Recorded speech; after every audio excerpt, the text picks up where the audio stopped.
Honourable Dr Nick Smith to make his valedictory statement. Tēnā koutou, tēnā koutou, tēnā koutou katoa. Last month I saw this quirky cafe sign that appealed to my nerdiness that 31 years equates to 1 billion seconds.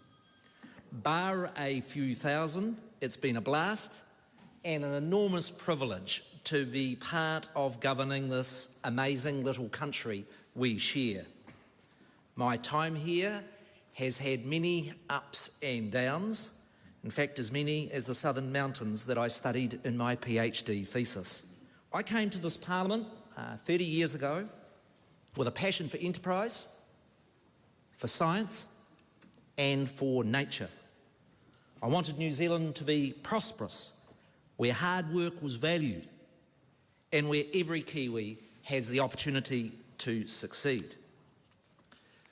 One of my first duties as a 25-year-old MP was attending the Waimea College prize giving, where I was dutifully asked to present the academic awards. All mic'd up, I made the standard congratulatory comments as each student crossed the stage. Well done. Good effort. It started to feel tedious, so I changed my message. What uni are you think of attending? I asked an attractive young woman, what are you doing after school? Quick as a flash, and loud enough for everyone to hear, she responded, it depends what you had in mind, young man. I've since kept my congrats to the safe and boring in the 100 or so prize givings I've attended since. In my maiden speech, I talked of a nation that had lost its confidence and its way. Our economy was a basket case with high unemployment, rampant inflation and high debt. Our best and brightest were leaving in droves. I do not wish to diminish our current challenges, but we are a much better country today. I caution those in government who wish to decry the reforms of that era when they have been the foundations for the much more successful and resilient nation we are today. I worry that this year's budget has public debt ballooning out to $200 billion and back up near 50% of GDP as it was when I was first elected. Imposing the workplace policies of the 1970s is not the answer to the challenges of the 2020s. The luckiest fortune of my first term was the friendship I forged with what began as the Under-30s caucus, but got branded the Brat Pack. Roger and Shirley Sowry, Bill and Mary English, Tony and Cara Ryle have become the closest of friends.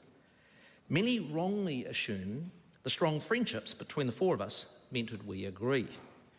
We have been on opposite sides of many of National's policy, conscience and leadership debates. Our annual week-long shared holidays rotating between the Upper and Lower and the North and South Islands over 30 years have enabled us to enjoy watching our 16 children grow up together. My first ministerial job was conservation. I know all in this House would want to wish the current Minister, Kerry Allen, a full recovery. Conservation is the best job in the Cabinet room. To get it once is lucky, to get it twice is to be truly blessed. My appointment to the role was in the aftermath of the Cave Creek disaster. My job was to put in place the systems with Director General Hugh Logan to ensure DOC's thousands of structures and facilities would be safe. We also established in 1999 the Conservation Regents Program that has trained over 600 since to do the skilled DOC fieldwork professionally and safely.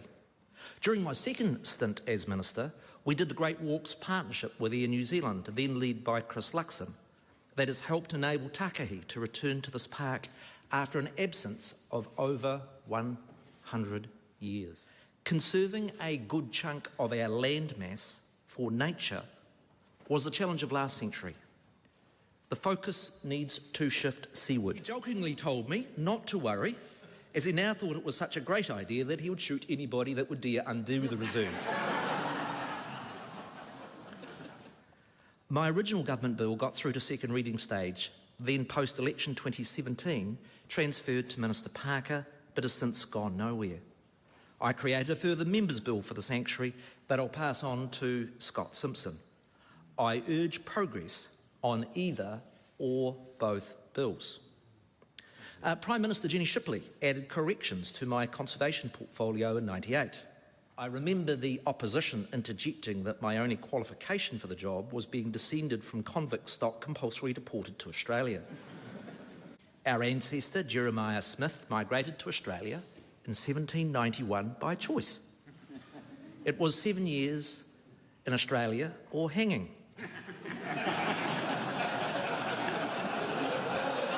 Initiative I took in corrections were separate youth prisons, the introduction of random drug testing, and expanding drug and alcohol treatment. I remain unapologetically today an arch conservative on drugs and alcohol. Substance abuse and addiction is at the heart of so much crime, hurt, and tragedy. I don't buy this line that going soft and being more permissive will see less use and less harm. It's not a choice of enforcement or treatment.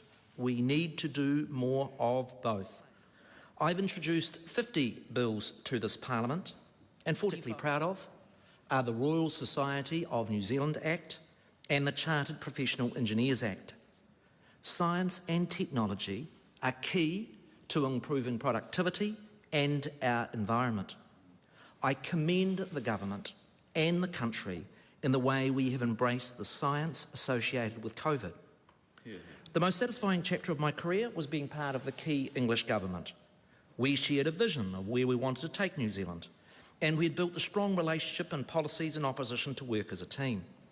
My work involved creating the Environment Protection Authority and a fast-track but robust consenting process. This enabled us to get on with important projects like Waterview in Auckland, Transmission Gully in Wellington, and the Christchurch's Southern Motorway.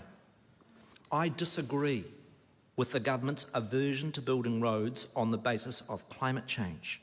The answer lies in changing what we drive on the roads, as well as investing in public transport. Practical laws I'm particularly proud of. The ACC portfolio was financially challenging, but our reforms got the scheme to being fully funded for the first time in its history. There is an issue I got wrong. In 2013, I voted against gay marriage. Their error is all the more personal, with my 20-year-old son being gay. I want to put on record today my apology to New Zealand's LGBT+ community. I pay tribute to Louisa Wall, Fran Wild, and Amy Adams for their leadership that has improved the lives of my son and thousands of other New Zealanders. I also acknowledge Jenny Shipley's courage as the first PM to attend a gay pride parade in '99. My greatest thank this evening is to my wife Lindley. She is my rock, my soulmate, and my best friend. I also want to acknowledge my first wife, Cindy, who supported me through 6 elections. She jokes that Lindley got off lightly, having to only do 5. Lindley and I are very proud of our blended family of Hazel, Logan, Samantha and Alex are in the gallery. I thank them, as sometimes this job has negative impacts on them. I also thank my wider family. I got good training for Parliament as a child. Each dinner time, our dad would sit up like Mr. Speaker and ask each of us 8 children to give a report on our day. I am sure this and my mum's passion for education influenced my 3 sisters, all of whom have made great contributions as teachers and principals. I'm proud of the nationwide contribution my siblings have made to our nation's infrastructure. I must secondly thank the National Party, its board and its volunteers. I love Nelson's entrepreneurial businesses. My experience as Education Minister was... Now, the Speaker and I have had our moments. But the worst thing he's ever inflicted on me was actually when he was trying to be kind. We were in Turkey on the Speaker's tour, returning from the Gallipoli Peninsula back to Istanbul. Lindley and I got a bad tummy bug, and the Speaker took pity on us, offering us the flash Merc for the 400 K return journey. It got complicated when the interpreter decided he had to go in the van with the head of delegation, leaving Linley and I with a driver who did not understand a word of English. My plight was trying to explain to a driver doing 130 kilometres an hour in an escorted motorcade that I was desperate to go to the loo. It was an excruciating 3 hours. When we finally arrived at Istanbul airport, I tore out of the car so quickly that I caused a security furore. The thing that struck me most from the Speaker's trip to Rwanda, Ethiopia and Turkey is how well-intentioned governments over time get tired and arrogant. Regular changes of government are essential for a healthy democracy. Nor should we ever take for granted the importance of free speech and a politically neutral public service. I thank the press gallery. You can be a pain, but our democracy would be limp without you. My favourite are those hardy dock field staff out in the west and cold in the most rugged corners of New Zealand, repairing tracks, killing pests and protecting nests. I want to conclude on 4 observations of how this place has changed over 3 decades. Firstly, it's much more diverse by age and gender and ethnicity, and that's a great thing. My hope for the future is that we also diversify the skills mix in this House. The second change for the better is that Parliament is a healthier place where you are far more likely today to meet the colleagues in the gym than in the bar. The most notable change for the worse is how lame select committees have become today. They've become perfunctory rubber stamps. Worthwhile inquiries are blocked. It's got worse with the distraction of iPhones and laptops. Select committees need revamping to be more collegial with government and opposition MPs genuinely holding government departments to account for their spending and performance. There is one last difference I celebrate in signing off from this 53rd Parliament.